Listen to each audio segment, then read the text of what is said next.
Good morning everyone. बेटा आप पढ़ रहे हैं रेस्पिरेशन। रेस्पिरेशन में आपने रेस्पिरेशन की डेफिनेशन पढ़ ली, फिर रेस्पिरेशन के आपने टाइप पढ़ लिए। दो प्रकार के हैं, एरोबिक और एनारोबिक।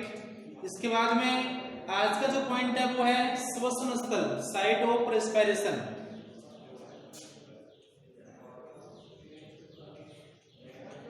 श्वसन स्थल, ठीक है, साइट ऑफ रेस्पिरेशन।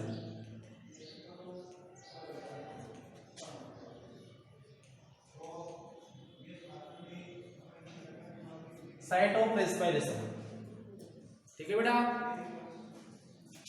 मैंने आपको बताया था श्वसन की जो क्रिया है वो माइटोकॉन्ड्रिया और कोशिका द्रव्य इनमें संपन्न होती है, लेकिन मुख्यतः जो श्वसन की क्रिया है वो माइटोकॉन्ड्रिया के अंदर ही संपन्न होती है।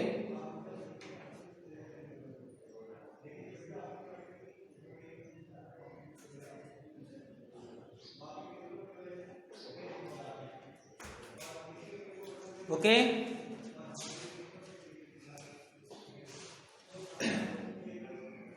यदि मैं ऑक्सीश्वसन करने वाले जीवों की बात करूं तो ऑक्सीश्वसन करने वाले प्राणियों के अंदर जो श्वसन है वो बेटा माइटोकॉन्ड्रिया के अंदर संपन्न होता है। और यदि मैं जीवाणुओं की बात करूं तो जीवाणुओं के अंदर श्वसन है बेटा एक संरचना पाई जाती है जिसको बोलते हैं मिजोसोम। नाम सुना होगा आपने, मिजोसोम। मिजोसोम जीवाणुओं का श्वसन स्थल होता है, मिजोसोम। मिसोसोम, मिजोसोम बोलते हैं, मिसोसोम बोल दो। ये जीवाणु का श्वसन स्थल होता है। जब आपने जीवाणु की संरचना बनाई थी तो इसकी जो कोशिका झिल्ली है वो बेटा इस प्रकार से अंदर की तरफ ऐसे अंतर्वलित होती है, तो इसको बोलते हैं क्या, मिजोसोम। इसमें श्वसन से संबंधित एंजाइम पाए जाते हैं। क्या पाए जाते हैं? श्वसन से संबंधित एंजाइम इसमें पाए जाते हैं। ओके, तो ऑक्सीश्वसन करने वाले यूकेरियोटिक जीवों में श्वसन का प्रमुख स्थल माइटोकॉन्ड्रिया होता है। लिख दो, ऑक्सी श्वसन करने वाले यूकेरियोटिक जीवों का श्वसन, जीवों का श्वसन स्थल, श्वसन स्थल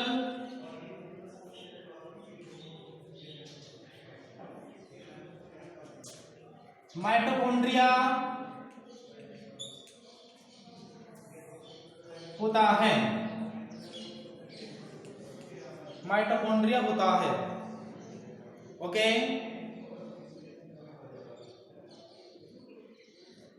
जीवाणु में श्वसन का स्थल मिजोसोम होता है। ये लाइन भी आप ध्यान रखें। जीवाणु में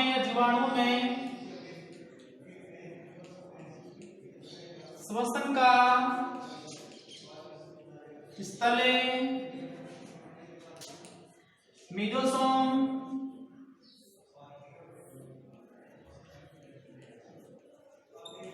होता है, ठीक है।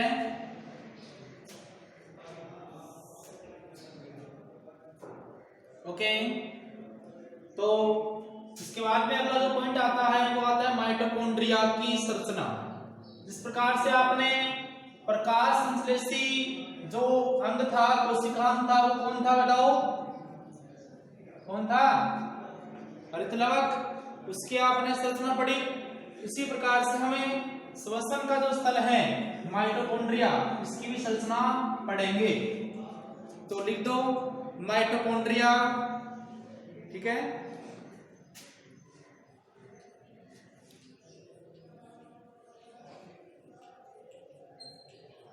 इसके बारे में थोड़ी सी हम जानकारी लेते हैं। माइटोकॉन्ड्रिया के बारे में हम थोड़ी सी जानकारी लेते हैं।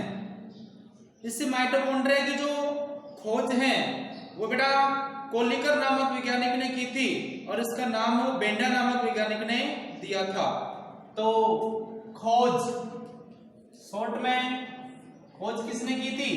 कोलिकर नामक वैज्ञानिक ने की थी, ठीक है। और बेंडा नामक वैज्ञानिक इसका नाम दिया था। नाम बेंडा नामक वैज्ञानिक ने माइटोकॉन्ड्रिया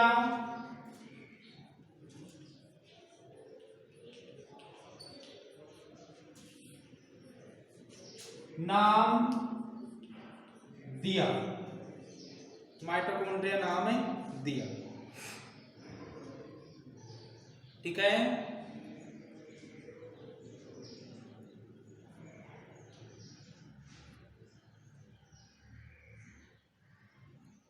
और जो कोलिकर नामक वैज्ञानिक है बड़ा, इसने माइटोकॉन्ड्रिया का नाम दिया सार्कोसोम। क्या नाम दिया? सार्कोसोम। कोलिकर नामक वैज्ञानिक ने माइटोकॉन्ड्रिया का नाम सार्कोसोम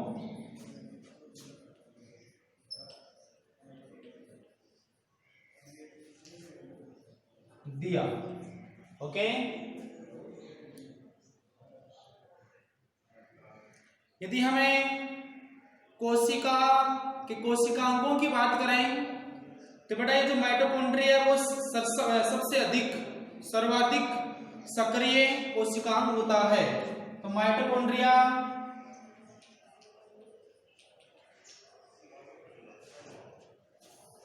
अत्यधिक सक्रिय कोशिकांग होता है। माइटोकॉन्ड्रिया अत्यधिक सक्रिय कोशिकांग होता है।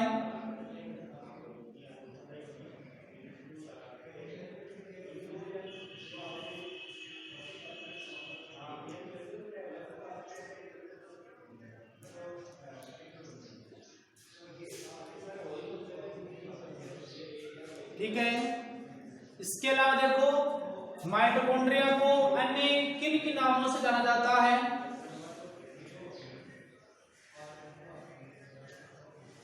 अन्य नाम,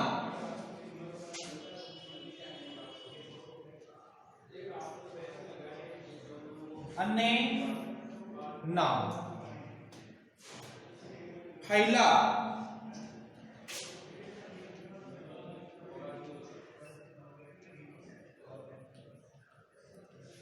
प्लास्टोसोम,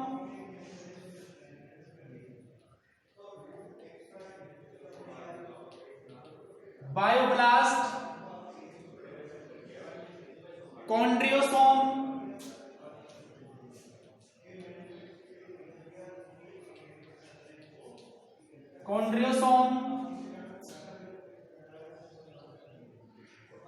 प्लास्टोसोम,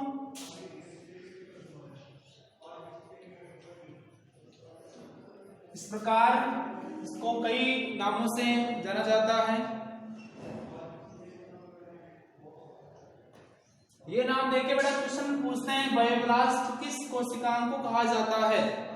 माइटोकॉन्ड्रिया को कहा जाता है, ठीक है। इसके बाद इसकी संरचना पढ़ते हैं। माइटोकॉन्ड्रिया की संरचना, स्ट्रक्चर ऑफ माइटोकॉन्ड्रिया, ठीक है बेटा। तो संरचना में आपने देखा है कि यह दोहरी झिल्ली युक्त कोशिकांग होता है। कैसा होता है? दोहरी झिल्ली युक्त कोशिकांग होता है। तो इसकी संरचना बना दीजिए।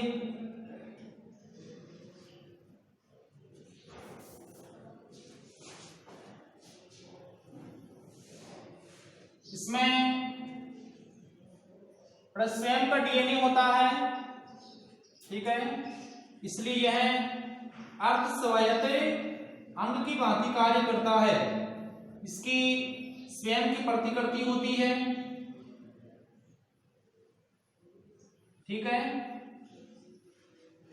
इसकी ये जो आंतरिक झिल्ली है, ये अंदर की तरफ अंतर्वलित होकर अनेक उभार बनाती है। क्या बनाती है बेटा? अनेक उभार बनाती है। इनको क्रिस्टी बोलते हैं। क्या बोलते हैं बेटा? क्रिस्टी बोलते हैं, ठीक है। और क्रिस्टी पर अनेक छोटे छोटे मिने मिने और चिन्ह चिन्ह बेटा क्या पाए जाते हैं? कण पाए जाते हैं। क्या पाए जाते हैं? कण पाए जाते हैं।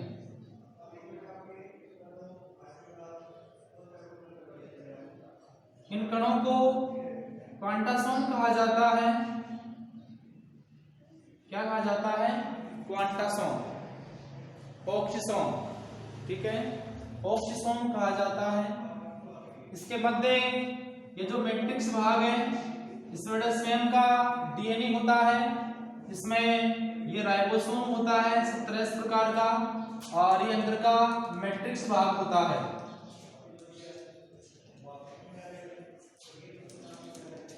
दोनों जो झिल्लियां हैं, इनके मध्य जो खाली स्थान है, इनको बेटा पेरी माइटोकॉन्ड्रियल स्पेस कहा जाता है। क्या कहा जाता है? पेरी माइटोकॉन्ड्रियल स्पेस कहा जाता है। ओके, इनको F0 F1 कण भी कहा जाता है। जो ऑक्सीसोम होते हैं उनको क्या कहा जाता है? F0 F1 कण। तो नाम लिखते हैं इनका। ये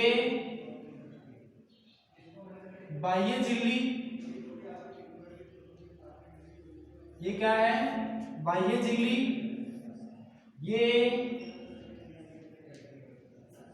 आंतरिक झिल्ली, ठीक है बेटा। इन दोनों के मध्य जो खाली स्थान है, इनको बोलते हैं peri mitochondrial space. Peri mitochondrial space, ठीक है। ये जो भाग है बड़े, इस भाग को क्रिस्टी बोलते हैं। क्या बोलते हैं? क्रिस्टी, ठीक है। और ये जो कण है, इनको F0 F1 कण कहा जाता है। और इसका दूसरा नाम क्या है? ऑक्सीसोम। क्या नाम बताओ? ऑक्सीसोम। मध्य का जो भाग है, इस मध्य के तरल भाग को मैट्रिक्स कहा जाता है। क्या कहा जाता है? मैट्रिक्स। और इस मैट्रिक्स के अंदर ही ये द्विकुंडलित डीएनए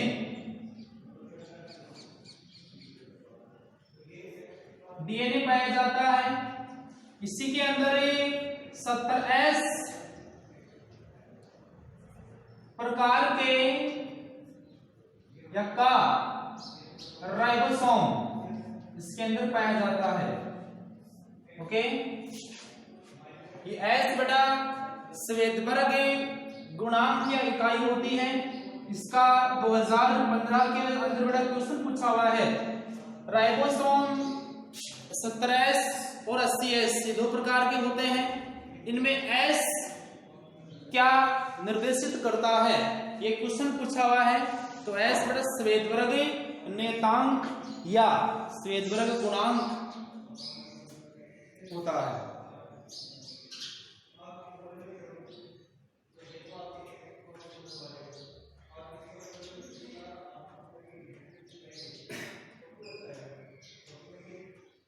ये माइटोकॉन्ड्रिया की संरचना होती है।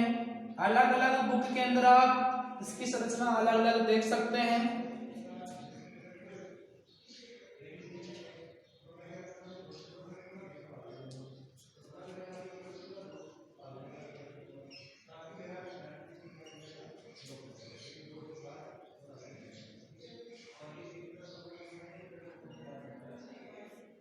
संरचना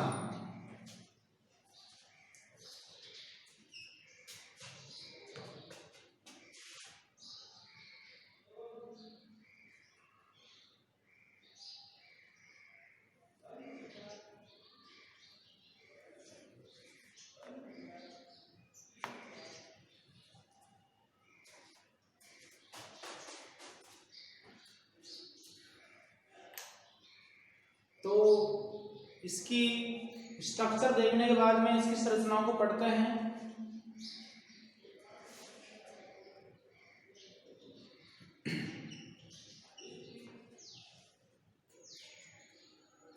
आपको यही पता होगा बेटा, इसको कोशिका का पावर हाउस शक्तिगृह भी कहा जाता है। इसको कोशिका का शक्तिगृह भी कहते हैं। तो इसकी संरचना पढ़ते हैं।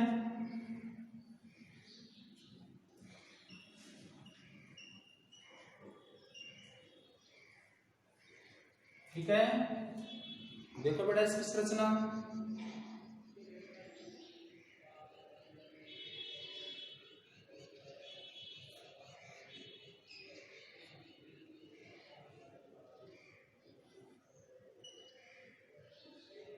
तो माइटोकॉन्ड्रिया एक दोहरी झिल्ली युक्त कोशिकांग होता है। इसमें दो झिल्लियां पाई जाती हैं, एक तो बाह्य और एक आंतरिक। और इन दोनों झिल्लियों के मध्य खाली स्थान, जिसको क्या बोलते हैं, पेरीमाइटोकॉन्ड्रियल स्पेस। तो माइटोकॉन्ड्रिया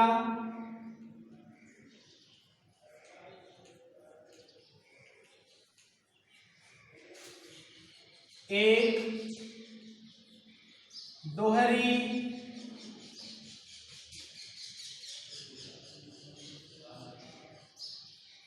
झिल्ली युक्त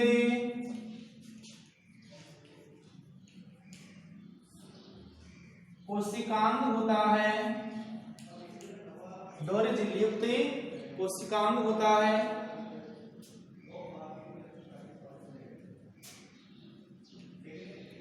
इसमें दो बाह्य तथा आंतरिक झिल्लियां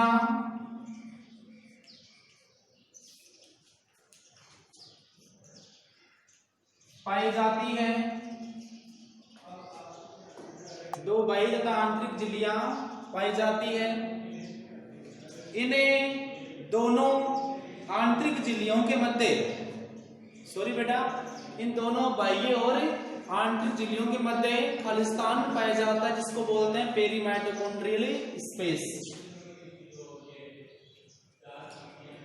दोनों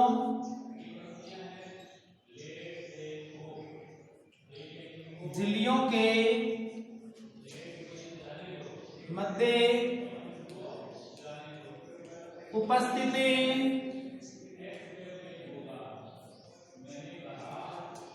खाली स्थान को पेरी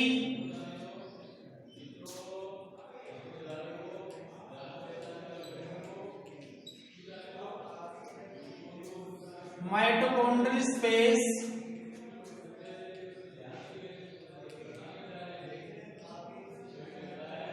कहा जाता है।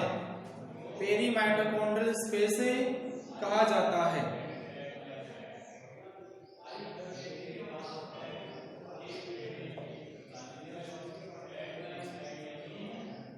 दोनों झिल्लियां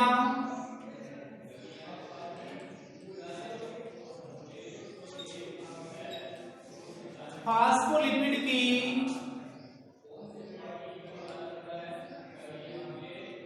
बनी होती है।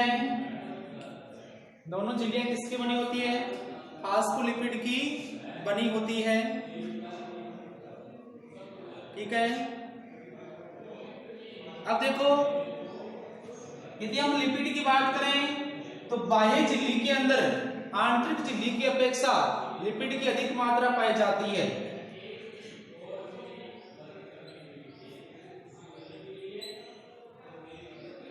बाह्य झिल्ली में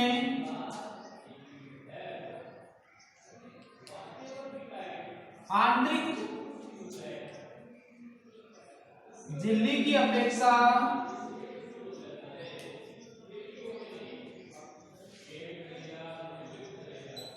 अधिक लिपिड पाया जाता है। लिपिड पाया जाता है, ठीक है। अब देखो, जो आंतरिक झिल्ली है बेटा अंदर की तरफ अंतर्वलित होकर उभार बनाती है, अंगुलीनुमा उभार बनाती है, जिन्हें क्या बोलते हैं? क्रिस्टी कहा जाता है। क्या कहा जाता है? क्रिस्टी कहा जाता है। तो लिख दो माइटोकॉन्ड्रिया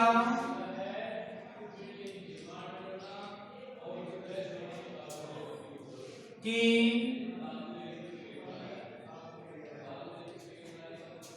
आंतरिक झिल्ली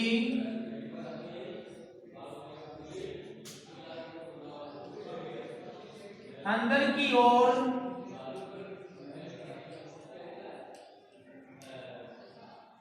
अंतर्वलित होकर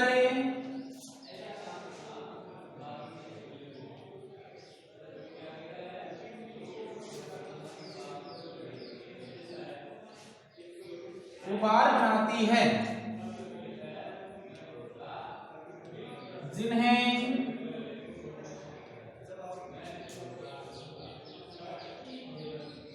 क्रिस्टी कहा जाता है। इन्हें क्या कहा जाता है? क्रिस्टी कहा जाता है, ठीक है बेटा।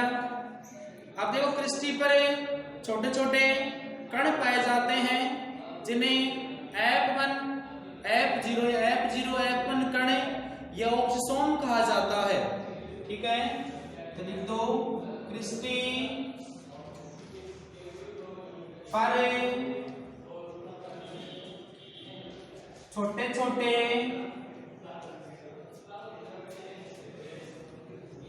सूक्ष्म कण पाए जाते हैं,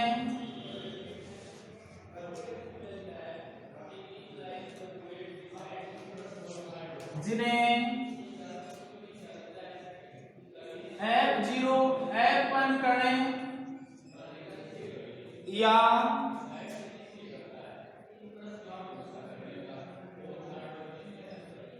ऑक्सीसोम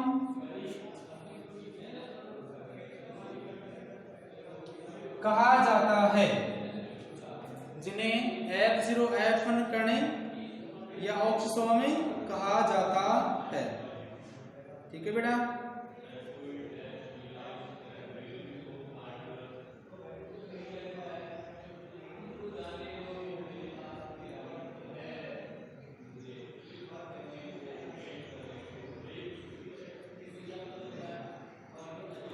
ओके, अब देखो माइटोकॉन्ड्रिया का जो आंतरिक जो तरल भाग है उसको बेटा क्या कहेंगे? मैट्रिक्स। माइटोकॉन्ड्रिया का आंतरिक तरल भाग मैट्रिक्स कहलाता है,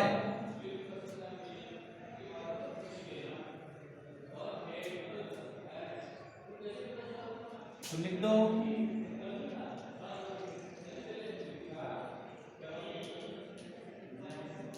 माइटोकॉन्ड्रिया का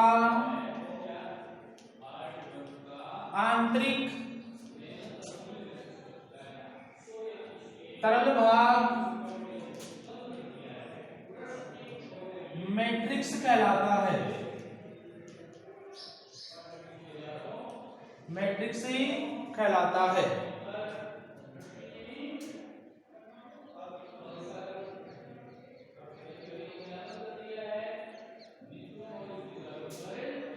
मैट्रिक्स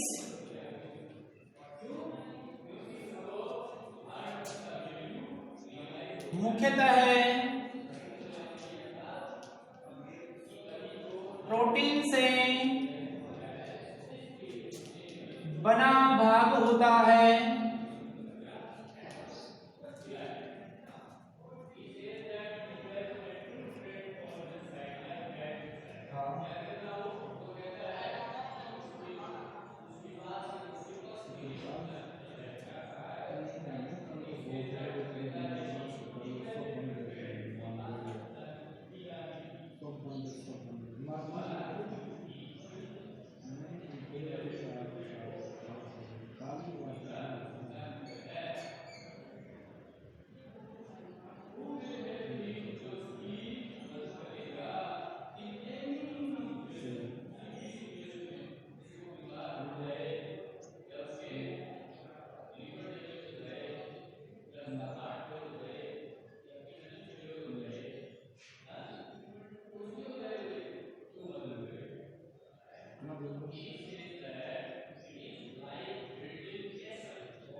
ठीक है, अब देखो मैट्रिक्स भाग है, इस मैट्रिक्स भाग के अंदर बेटा वर्तुलिक डीएनए पाया जाता है।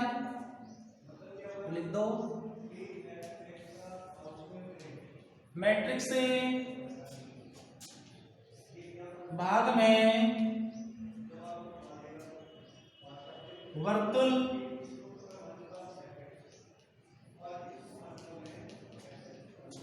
डीएनए पाया जाता है।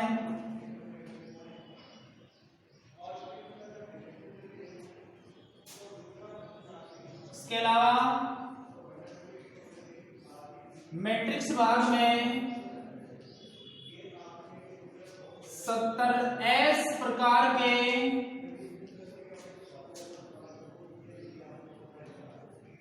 राइबोसोम कण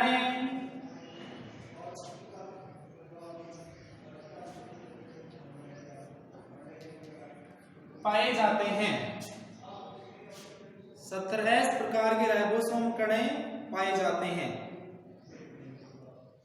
और बेटा इसे मैट्रिक्स भाग के अंदर ही श्वसन से संबंधित एंजाइम पाए जाते हैं, इलेक्ट्रॉन वाहक पाए जाते हैं, राइबोसोम, इसके अलावा आरएनए। ठीक है, तो लिख दो मैट्रिक्स में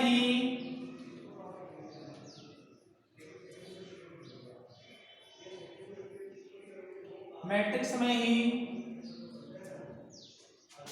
इलेक्ट्रॉन वाहक तथा मैट्रिक्स में इलेक्ट्रॉन वाहक तथा श्वसन से संबंधित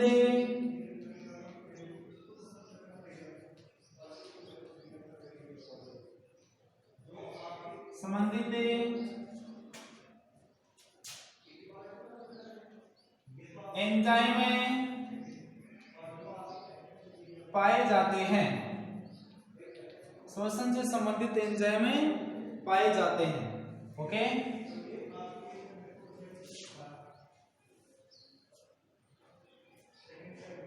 प्रकार से माइटोकॉन्ड्रिया की संरचना कंप्लीट होती है। ठीक है बेटा,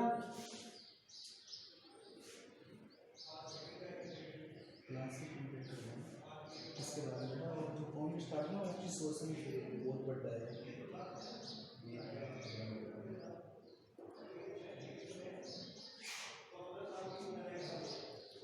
तो चलो बेटा आगे क्लास आगे पढ़ते हैं।